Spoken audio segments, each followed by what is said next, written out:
வணக்கம். சற்று முன் கிடைக்கப்பெற்ற மிக முக்கியமான செய்தி ஒன்று வெளியாகியுள்ளது. ஸ்டாலினை கதிகலங்க வைத்த விஜய். நண்பர்களே, இந்த வீடியோவிற்கு ஒரே ஒரு லைக் மட்டும் சப்ஸ்கிரைப் பண்ணிருங்க.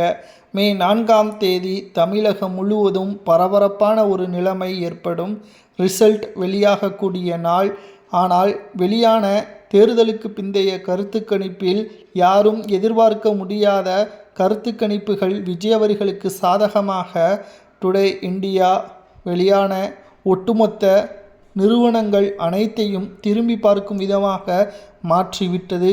கிட்டத்தட்ட தனி பெரும்பான்மையோடு விஜய் அவர்கள் ஆட்சியை அமைப்பார், இல்லை என்றால் அதிமுகவின் தலைமையில் கூட்டணி ஆட்சி அமையும், ஆனால் ஒருபோதும் திமுக ஆட்சியை அமைக்காது என்ற வெளியான தகவலால் ஒட்டுமொத்த திமுகவையும் ஸ்டாலினையும் கதிகலங்க வைத்துவிட்டார் விஜய் அவர்கள் என்று சமூக வலைதளங்களில் பதிவுகளை நம்மால் பார்க்க முடிகிறது.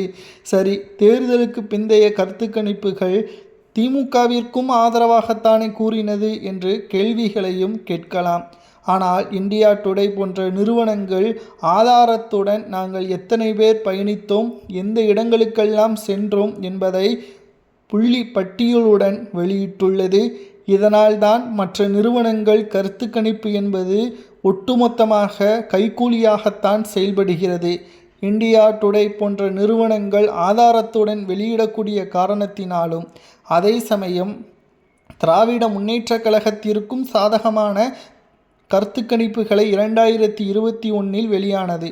அதேபோல் டெல்லியில் அரவிந்த் கெஜ்ரிவால் அவர்கள் தோற்பார் என்றும் கருத்து கணிப்புகள் வெளியானது. அதேபோல் தோற்கடிக்கப்பட்டார். மக்களின் வாக்குகளை யாருக்கு செலுத்தியது என்பதை தேர்தலுக்கு பிந்தைய கருத்து கணிப்பில் இந்தியா டுடே போன்ற நிறுவனங்கள் களத்தில் நேரடியாக சென்று கள ஆய்வுகளை மேற்கொண்டு தான் முடிவுகளை வெளியிடுகிறது.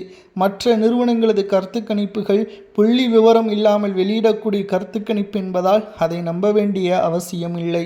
ஆனால் தற்பொழுது விஜய் அவர்களுக்கு சாதகமாகவும் அதிமுகவிற்கு சாதகமாகவும் இந்தியா டுடே போன்ற கருத்து கணிப்புகள் வெளியிடக்கூடிய காரணத்தினால் நிச்சயம் ஸ்டாலின் அவர்களை கதிகலங்க வைத்து விட்டார் விஜய் அவர்கள் என்ற தகவலும் வெளியாகியுள்ளது. ஒருவேளை எதிர்க்கட்சியாக கூட ஸ்டாலின் அவர்களால் வர முடியவில்லை என்றால் நிச்சயம் அது ஸ்டாலின் அவர்கள் மீண்டும் அரசியலுக்கு வருவது கடினம். பல தலைமுறைகள் ஆகலாம் ஸ்டாலின் அவர்கள் ஆட்சியை கைப்பற்றுவதற்கு என்ற தகவலும் வெளியாகியுள்ளது. இந்தியா டுடே கருத்து கணிப்பை நம்பலாமா வேண்டாமா என்பதை மக்களே கூறுங்கள்.